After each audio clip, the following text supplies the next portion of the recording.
Hello guys and welcome back to my channel. Today we're talking about polishing. I'm pretty tired today. I was working whole weekend and I was polishing and sanding quite a lot these past few days, and I even left what I was using because I'm polishing and sanding for more than 6 years now, so I would say I'm pretty stable on what I'm using. And I passed those stages where I was a beginner as well, and I was like, okay, I will use this one because it looked like it worked because someone else did that and I don't know what I'm doing and I don't know why I'm using what I'm using. So now I do know why I'm using what I'm using, what kind of result I'm seeking. You know, when I'm putting myself to sand, I'm always like on a mission to do the best job I could and to do the fastest I could. Because I will be honest with you, I truly hate sanding. Sanding is I really don't like it. I really don't like it. And maybe because I don't like it as much, I always used better ways, faster ways, cleaner ways how to sand my pieces and how to polish them. So I truly have a stable base and core how I'm polishing and sanding my pieces to maximize all that good result I can get and as fast as I can get. You know, with sanding and polishing, it's like never ending. It's like never ending. I'm a freak sometimes. I truly want to get rid of all the lines and all the imperfections that I have, which sometimes when you actually clean everything, your piece looks dull. It doesn't have character. It doesn't have anything to give. Throughout the years, and I'm still trying to keep the character of my pieces, because I have a sanding freak in me, sometimes really cleans all the character and just like that piece is just like, you know, it's okay. Good sanding can bring your piece from 0 to 100, for sure. Like, for sure. I truly want to be rational here, but you truly have to feel what are you doing.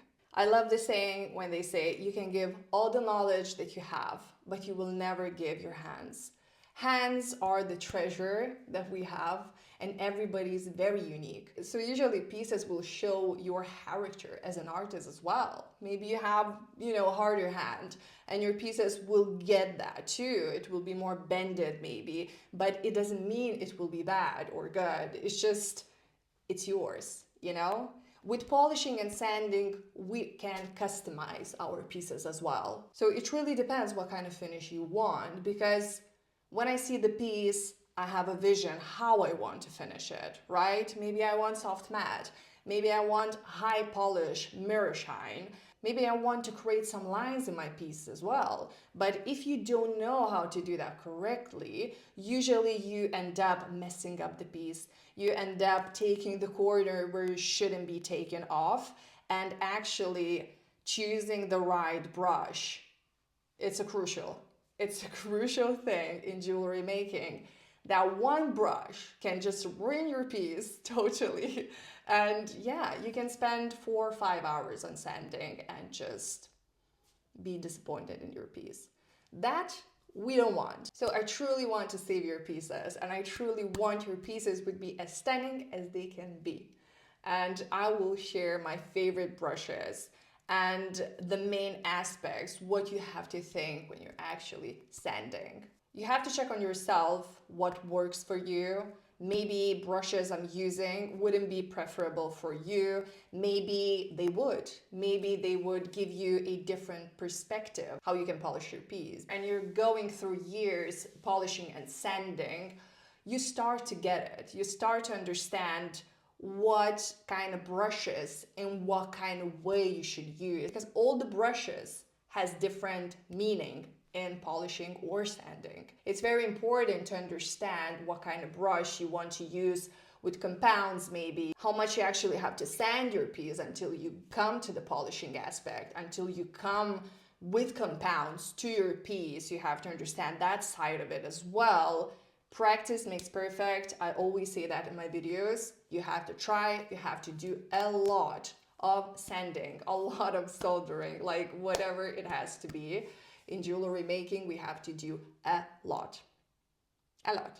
But I can help you. I can tell you more about it. I'm self-taught. So I was trying everything on myself, like on my pieces, like everything. And I would say a few years from now, I became very stable with my polishing. I still get adventurous with it. I still try new things, and I'm trying to give you more perspective, how you could use certain things, why we're using that. So I'm still trying to make that polishing and sanding more efficient, more productive, faster, cleaner, you know, all of that. We want to keep the shape, we want to sand what it's need to be sanded, and we want to create the finishes that we want to create. That's what we will talk about today. So before I'm jumping into favorite brushes I love to use and I'm using all the time, we have to talk about pressure. I think pressure in jewelry making is the main aspect you have to pay attention to, because we're talking about working with pliers, we're talking about sanding, we're talking about soldering. The pressure of your hand will determine how your piece will be looking like. When you're coming to the polishing machine, if you're using polishing machine, I do have polishing machine, like the small one. I used to polish probably 3 or 4 years without any polishing machines, just with my hand tools and hand polishing. And I'm not always reaching my polishing machine, because when you're holding your piece in your hand, it's way easier to feel how much pressure you're actually putting on your piece with your right hand. Because when you're pushing, you're feeling into your hand. So usually I prefer actually to polish my pieces still holding in one hand than coming to a polishing machine. If I have a bracelet, let's say, which doesn't have like very detailed pattern or something, of course I will use a polishing machine because it will be way faster to do that. But when we're talking about more detailed pieces, we need to use something softer. So even though you're working with aggressive compound or you're working with aggressive brushes, you're still controlling the pressure, how you're working with them. So that's very important, because my 400 grit could look 600 for you, or maybe 800 for you. My 200 grit maybe will look 100 or 80, because it depends on your pressure. Even though you're using aggressive stuff, you can soften it how you're coming into the piece. So that's why sometimes it's hard to lead the person what kind of tools they should use in their sanding, because you have to feel it. You truly have to feel it. I've been there. I was in that beginning stage. I didn't know what I'm doing, why I'm doing. I was looking through videos, checking what other jewelers are using, and I was just picking and pointing some from there, and it's just like, it was a mess. Really, you have a lot of brushes then, and you're like losing the point of actually what's happening. So I truly want to give you that knowledge, how you can try and build your own system, how you're sanding and polishing, because, you know, to be honest, everybody's working in some kind of custom way. There is no one rule, one system how to work. Even when I see how people give advice that you have to go through all the grids, right? We have to go from, let's say, 180 to 1000 or maybe 2000, and all of the grids has to lead the piece. But it's not true, because my piece may be starting from 1000. Maybe I haven't even used any abrasive stuff on it. I was just taking the sheet, cutting it, soldering it. I don't need to go through all of the stages of different grit. There is no need to do that, because my piece is 1000. So if I go from 200, let's say, to reach that 1000, so I'm just ruining the piece and rebuilding it again. We need to keep consistent with the grid, just because sometimes we have fire scale, we have to get rid of that. So of course we need to jump to that aggressive stuff and go through all the grids. But if we don't have that much, maybe it's enough just to take 500 grit, which I usually do. I test my piece. Maybe it's enough. Maybe it's 500 that I need. And then I'm coming with different brushes. Maybe I have just marks. So use files. Just nobody's talking about files anymore. It seems that way sometimes. But small files is actually what you need. These small, beautiful files. I'm using Valorb. I don't know how to pronounce, I'm sorry. I'll put that on the screen. I love files, I love them, but you have to be pretty cautious how aggressive your files are. I do have 4, I do have 0, I do have 2.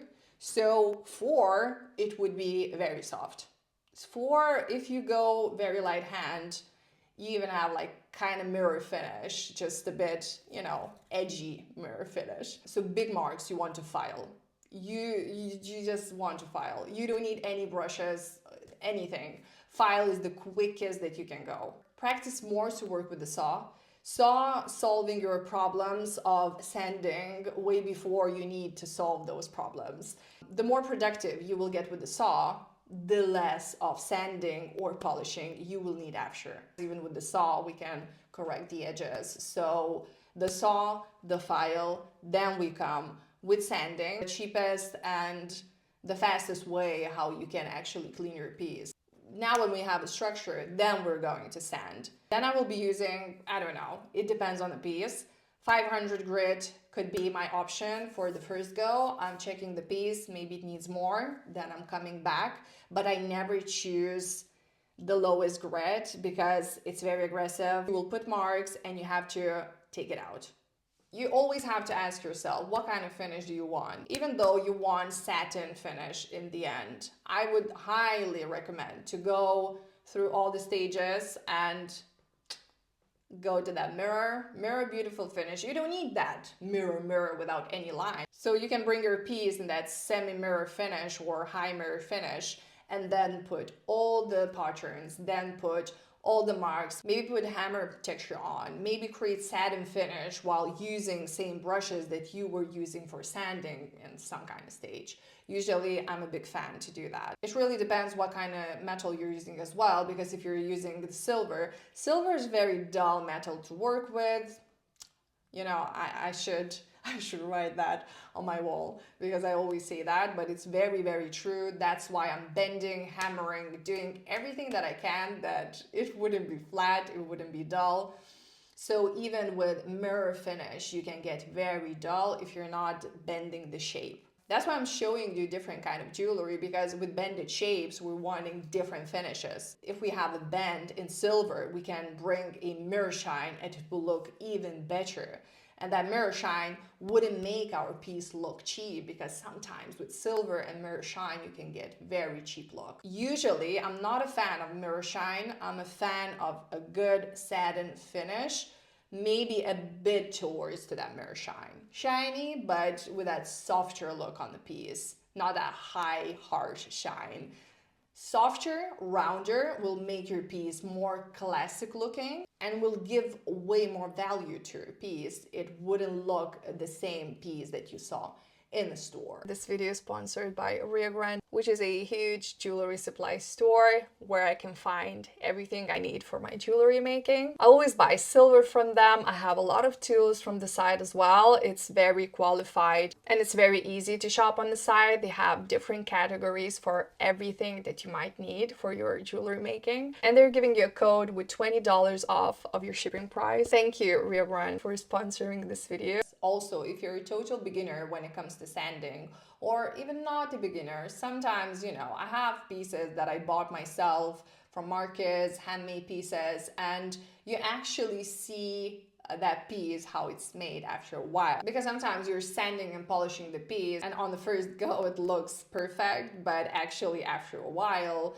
you start to get to see all those lines, soldering lines, all your sanding marks or something. Like, you will see that later on when the piece ages. So that's why it's very important to understand your sanding and polishing and soldering level when you're actually holding your pieces for some time. When I started and I was making jewelry, and I'm still making jewelry and creating them for my family, for my mom, I still get to see those pieces I made 5 years ago, let's say, and I can tell where it was a good soldering job, where it was a good sanding. Literally, you can see everything from the piece when the piece is aging. And sometimes it looks even better. Sometimes it brings back the character that it got lost maybe in the process of sanding or polishing. One of the most important things in sanding and polishing is direction. Direction comes along with the pressure. You have to nail those skills. You actually have to touch and hold and twist and feel the piece from all of the corners that you could understand what that piece actually needs. That's your mission. Because if you want to get your piece to look rounded, right? Holding my piece this way, I'm twisting my piece this way, I'm coming to the piece with a rounder, softer touch. Because you have to understand when you're using brushes, they're dragging different lines across all of your piece. Something. Okay, I can even show you.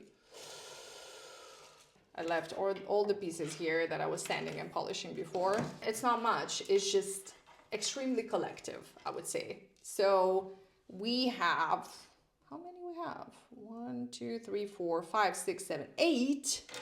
Okay, 8 is not that small amount, but it doesn't look much. Yeah, so these I was using on a very detailed piece. So they are mostly the deco wheel. I will link these for you. So here I have the deco. I have big ones as well for the bigger machine too. These rubber wheels with silver, it's like the best choice. Love these rubber wheels a lot. Probably you heard how people talk and rave them because they're that good. If you don't have it, buy it. I promise you, they're changing the game for sure. You reach places you never reached with your other polishing tools, but these won't go into very tight spaces, which this brush will always reach with a compound. I will always use this brush with a compound. I will link everything in description, which I usually do all the time. I link tools that I'm using, I link alternatives in description box, so check it out. I truly try to find the best options for you if I don't find mine that I'm using. And yeah, if you need something, go to description or just write a comment, ask me, I will tell you. I always share everything with you. So if we have brush going like this, it will make micro lines in your piece. Sometimes not even micro. Blue one won't make micro. It will make bigger ones than micro. But what I'm trying to say, if we are going with the brush, it will leave that mark, right? We will make the mark, that line straight. So if we have rounded hoops, let's say, we want to move that we would create that shape that it would be rounded, right? Sometimes you get that wobbly view after sanding. You're like, where that piece went? You know, it looked bigger or something. Even the size you can correct with sanding because the way your eye is looking at your piece is very specific. Your eyes see more, just you can't tell what's happening. Because all those lines you're creating with your brushes are very important.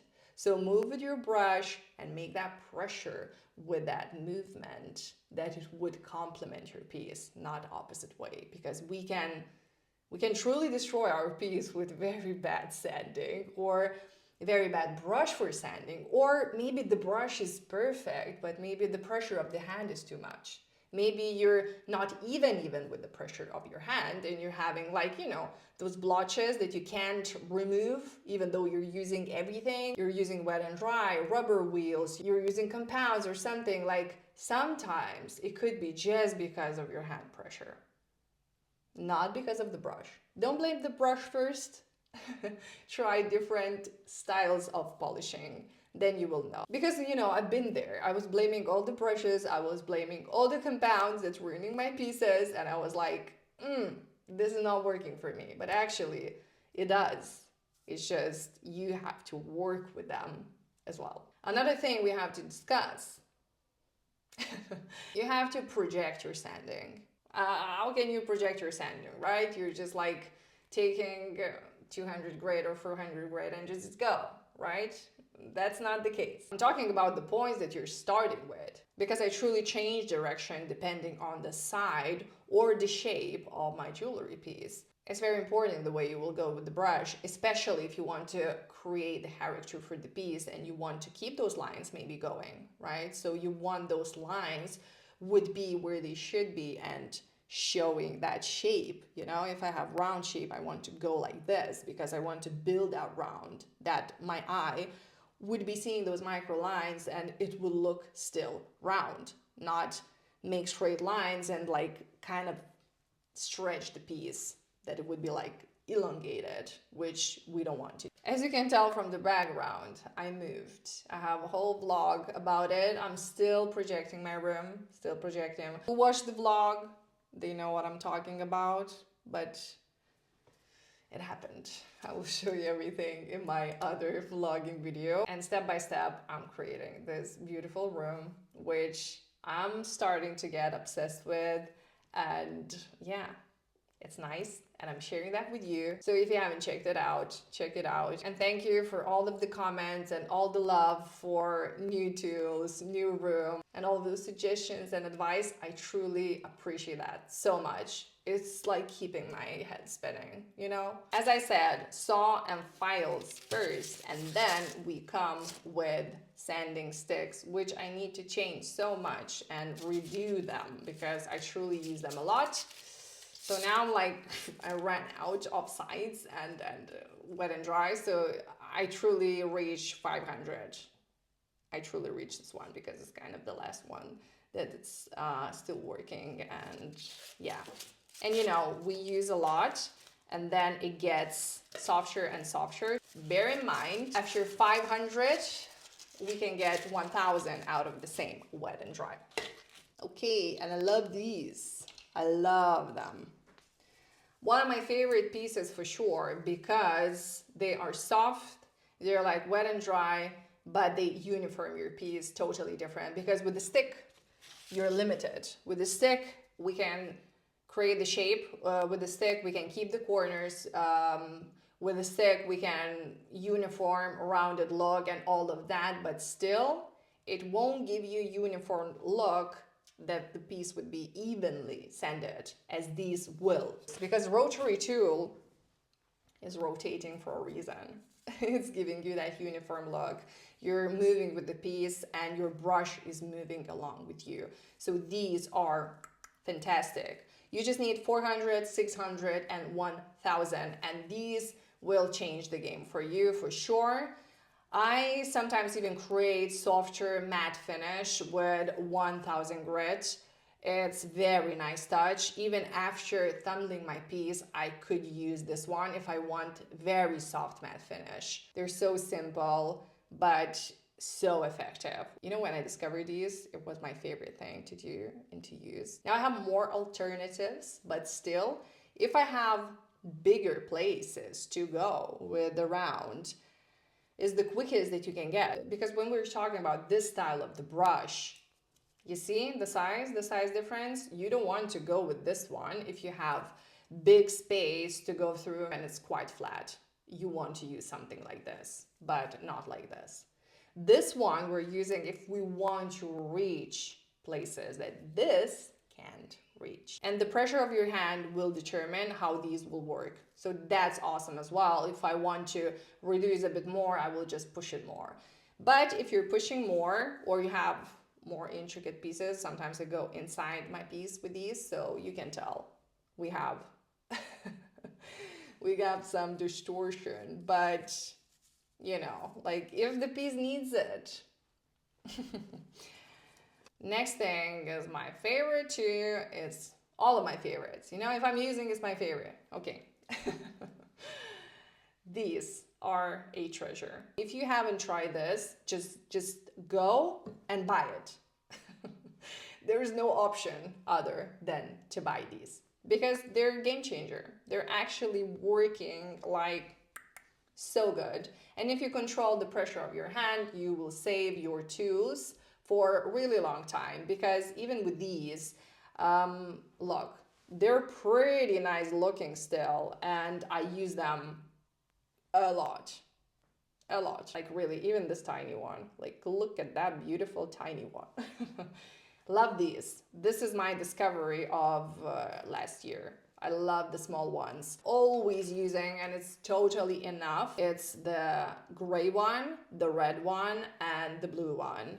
Gray one, if I'm correct, is 180, but keep in mind that your rotaring tools will make more uniform look, so it won't be exactly as, let's say we have 180. It's so rough. If you will go with this one on your piece, probably you will ruin your piece and you can't get those lines out of your piece. That's why usually we use and make our mandrels. Oh, I took it off.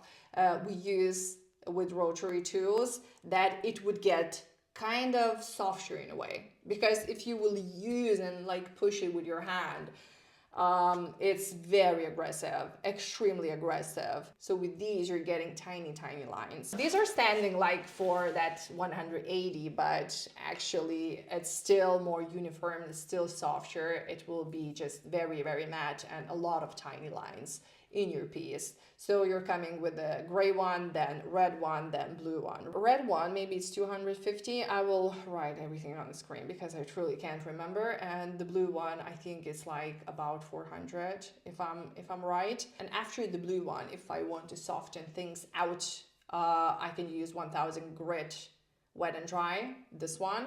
And after the blue one, I would go with my Tripoli and Rouge compounds to finish my piece off.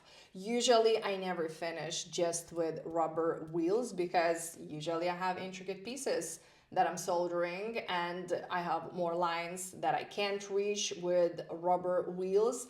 So I need that brush that I showed you. So I need this kind of brush. I will link this one as well. Usually I buy a lot, it's in my bag.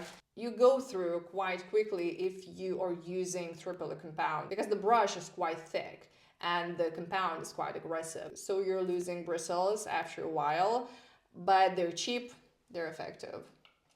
And for the rouge, I want stiff as well. With compounds, you want stiffer unless you're going with, let's see, Zam. Here I'm coming just with the Zam and very soft bristle brush. You don't want to have any harsh compound or hard bristle brush when it comes to this stage. Green Zam is the softest compound I ever used, so you can go even on the stones with it.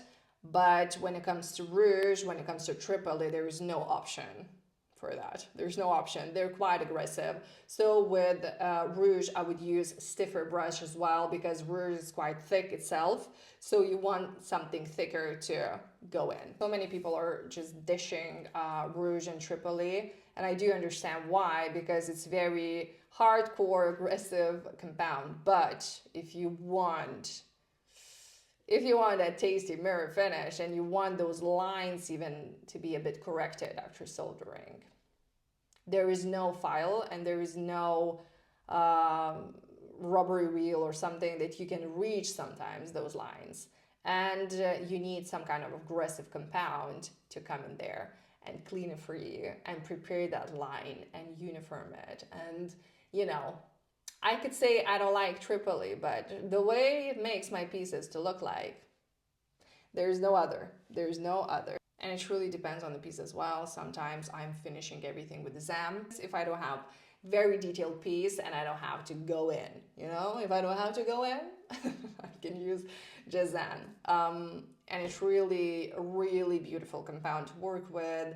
It doesn't have a smell, it's not bothering, and yeah, if you're in a softer journey with your polishing compound, Zam is very nice. And I would want to try a different color, which would stand probably like the rouge and maybe the softer version of it, which I would love to try because I do love Zam. If you have bigger flat spaces, mop is the way to go. The way the piece will get to that mirror shine with the mop, nothing can get there the same way. But if you have a lot of flat spaces, because the mop is usually for flatter spaces, it's harder to reach if you have bendings or something. So if I can use the mop, I'm like very happy because I know my piece will get extra shiny. Mops can be different styles as well. This one has a bit of a corner, as you can tell. So sometimes we can reach some kind of bendings in areas, We have lots of different styles in the market. I haven't tried all of them for sure, but you know, when you have stable sanding system, I'm not reaching that much for new ones, but I would like to try. I always like to try. I have to show these for you as well because these ones are a discovery of last year. It's great. They are so great. I have a whole box here. It's nice. It has sharp edge. It has flatter edges. We can use them in so many different ways. It's so effective. It works well.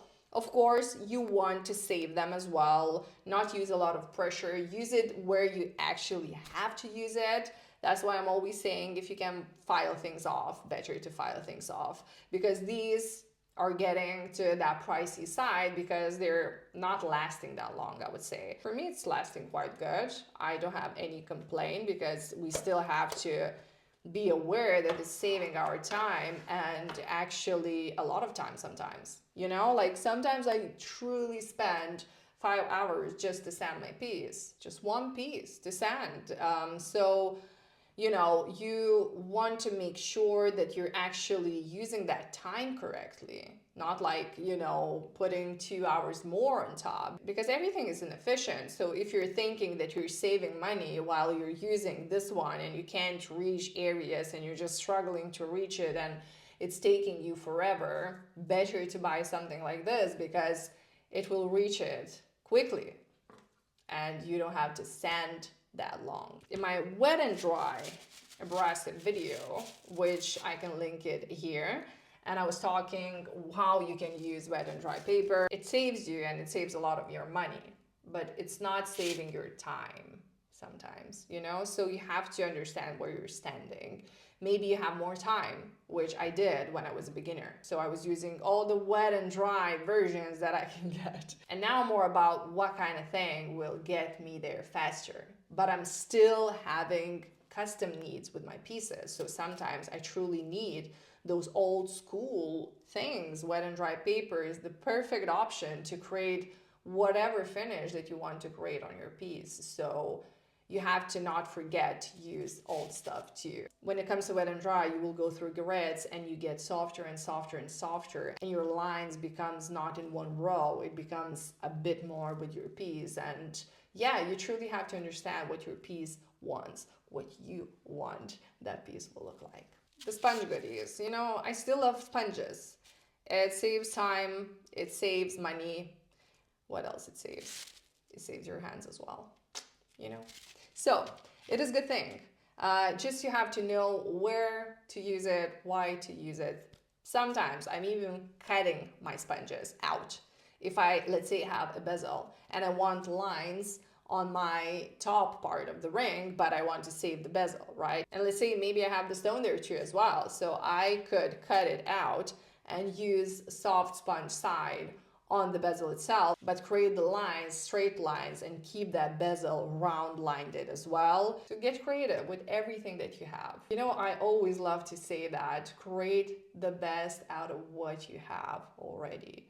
So, you know, you can get creative with everything. If you don't have money and you want to sand your pieces, play with wet and dry. Really, just buy that one mandrel like this, which is truly very cheap thing to have, and you put wet and dry in whatever grit you want and you just sand your pieces, make it thinner, make it sharper. You can create even cylinder shapes out of wet and dry paper. So just don't say that I can't do that.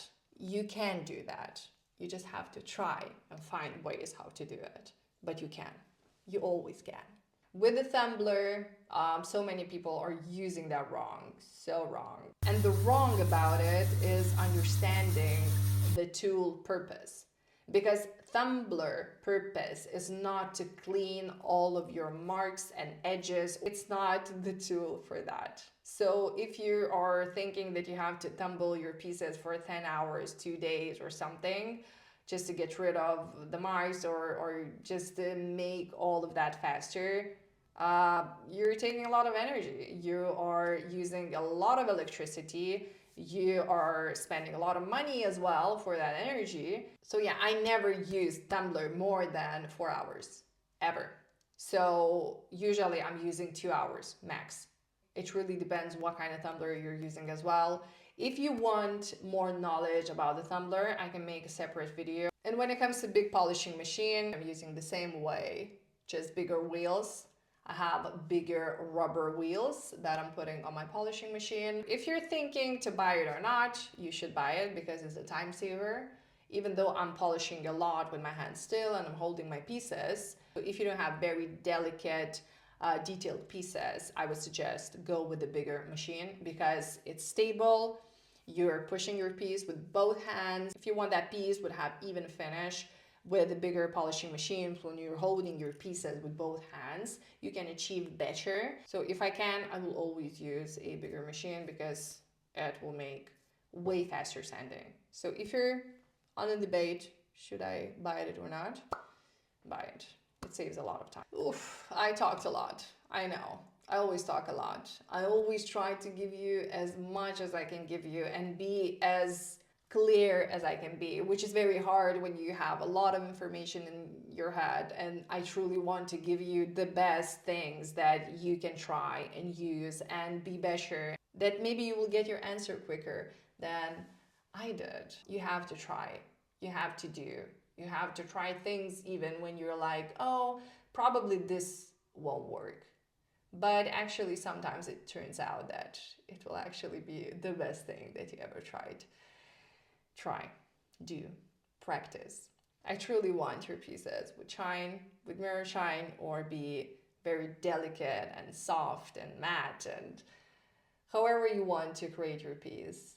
The freedom when you understand how to make that piece happen, the way you want that piece would be looking like. It's a joy. It's a joy, and I want you to feel it as well. It takes a lot of practice. I'm doing jewelry for quite some time now, so I truly understand the struggle and the amount of time you actually have to practice and do stuff. It's not 1 day, 2 days, 5 days, but it will come. It will come and you will become better. If you will do and do and do, there is no chance you won't be better. No chance. You know, because this work is hard. Even if you do that as a hobby, it's not easy hobby to have. It truly takes a lot of effort, mental capacity of your brain. It's truly, some days are becoming mental, and I truly do understand that. And that's why my mission is just to make your life easier. Just a tiny bit easier, you know, like tiny bit. And I would be very happy about that. Give me advice if you have one. Give me tips in the comments. We would all appreciate that. And I can try it. I can show everybody your perfect tip or your very good advice. Maybe your life-changing tip. Because sometimes, you know, it's casual for you, but for someone else, maybe it could change all routine of that sanding and polishing. This is why I do have this channel. Just we could grow together and be the best that we can get. It's so nice. Yeah, I hope you like it. And I will see you in my next video.